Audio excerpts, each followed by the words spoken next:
find bullying in the classroom, one of the best ways to address it is not to do anything in public, but to do it in private. So, your aim there is not to humiliate Mahesh or Mohini. That's not your aim.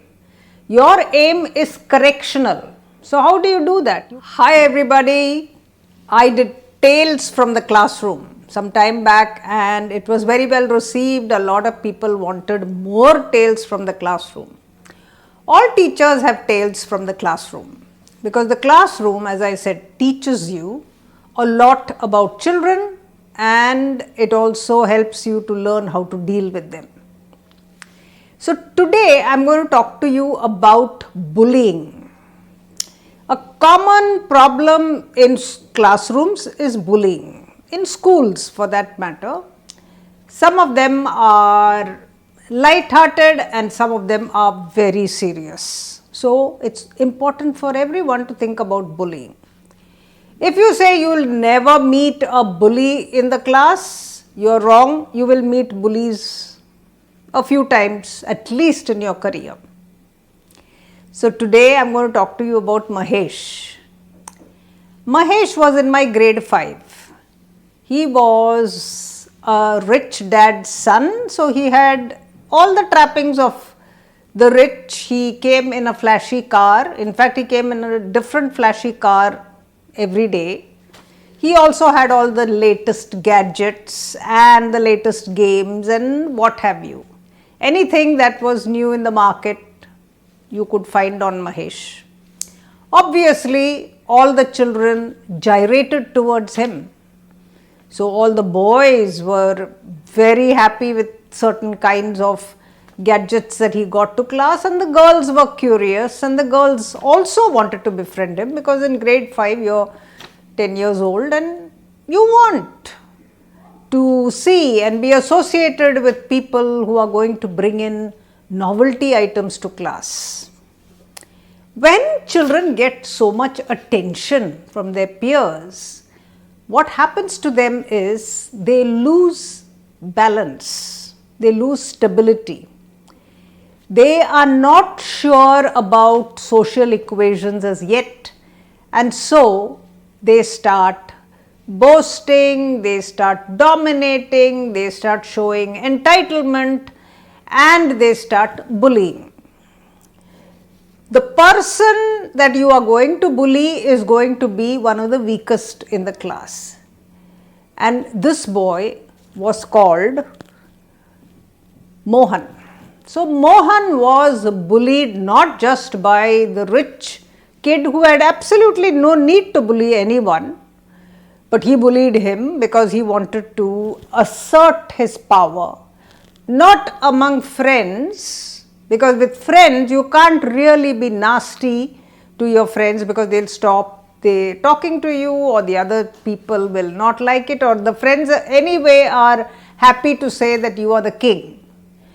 But when you catch somebody who is weak and who is needy and who is helpless, then the boundaries are all open. You can bully as much as you want because you definitely don't want him or her as your friend. Correct? That. You must understand what bullying is. From where does bullying? Bullying is not this evil boy who really needs to be taken to the principal and whipped as they used to do in the earlier days. Today, of course, they would call his parents and they would humiliate him or they would say you need to be suspended or something like that. But that is not the solution because the responses that you get from that is anger. The child is going to be angry, they are all going to gather together and talk about revenge on the school. You don't want that kind of thing. You want the child to understand what the behavior was and why it is not desirable, right? This is Usha Pandit, your Mindsprings English teacher. As a teacher of many years, I have met bullies. Now, here was one, and what do you do with a bully who wants power, who wants attention, and that is insatiable. You cannot be satisfied with one person or 10 people giving you power. You want power over everyone. So you start misbehaving, you start back answering, you think that there is absolutely no limits at which you can stop. That's how they get into trouble. So, if you think that it's only the boys who bully and girls are little angels, you are so mistaken. Girls are mature bullies, right? The boys are open about it. The boys will hit one another, the boys will be violent, be physical, will troll, will mock, will laugh loudly, and they'll provoke. They'll make sure that the person who is bullied knows that he is bullied. The girls, on the other hand, are extremely subtle. So the girls will not do any of this. There's no physicality with the girls. Girls will never wrestle the other girl whom they are bullying. Girls will get together in a group. And what do? So you have one dominant female there, and that girl is normally pretty, or she wears great clothes, or she's rich, or she's super bright. Even that can happen. Now these are girls who are noticed, they are admired by the other girls. The other girls want to be like them, and they too crave power, because the ego is one of those elements in all of us that crave power over other human beings.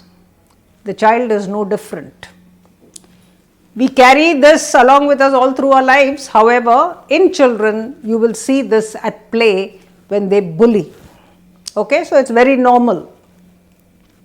So what does the girl do? The girl again will be very subtle. So she'll mock, she'll give the other girl a cold shoulder, which means you suddenly stop talking, and then you suddenly talk to them, and then when they come to you, you push them off. You do that kind of very cruel activities in order to feel the high of everyone chasing after you, and this girl in particular being completely crushed because you are not looking at her.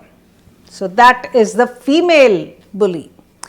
The female bully will also pass snide remarks, will look down on the other, will exclude that person from all the fun activities that are being done by the rest of the group.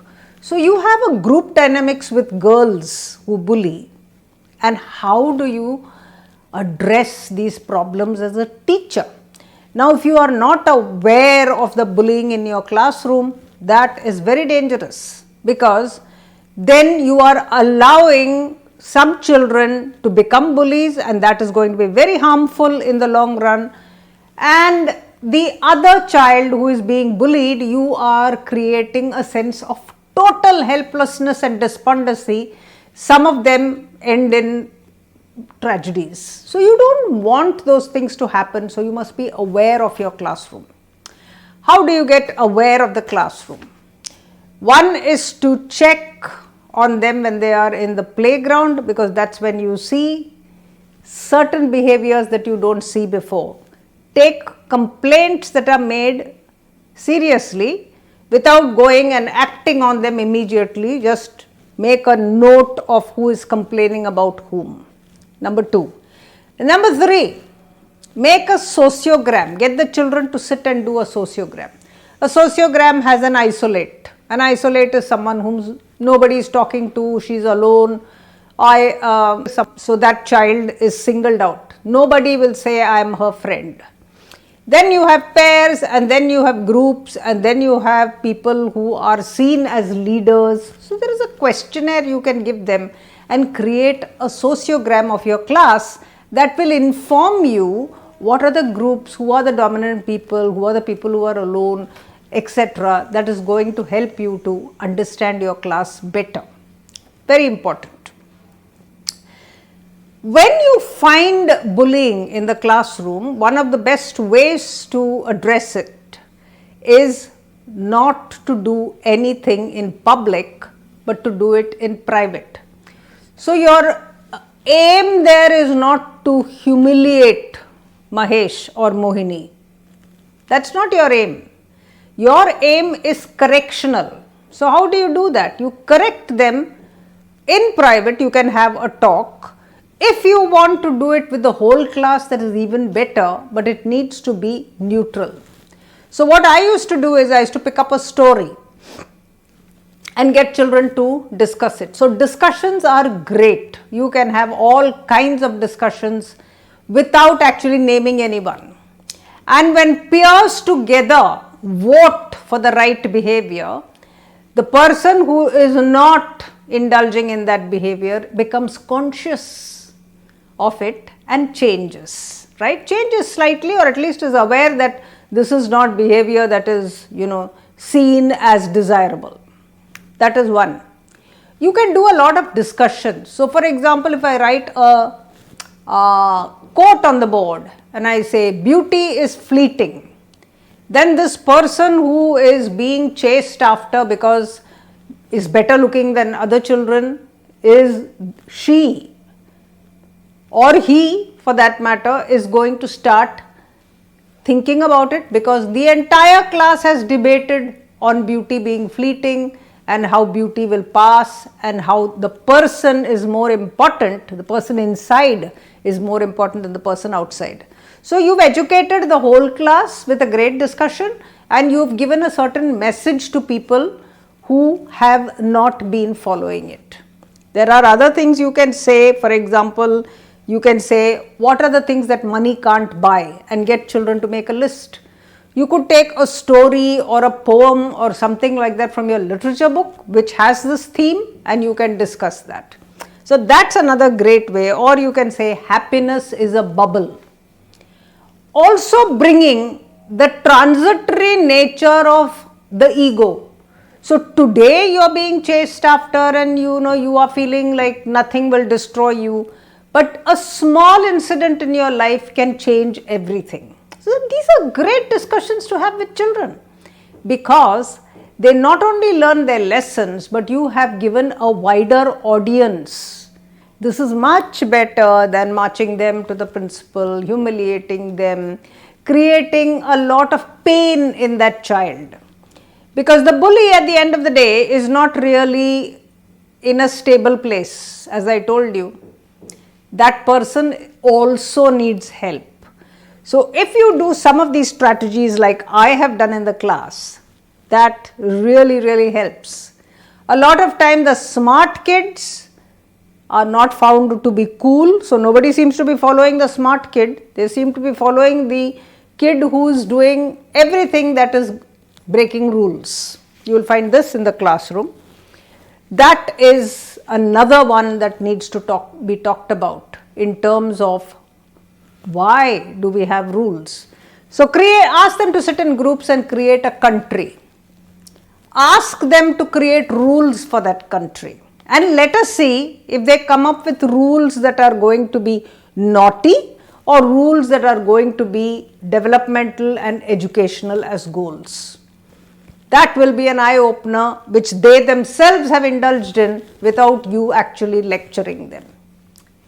So I hope you liked this classroom tale of bullying, which is a common tale, and do write in and tell me what your stories of bullying are, and I can share them on my channel, and that is great for all teachers to reflect on and maybe to practice, especially those who don't know what to do. Thank you.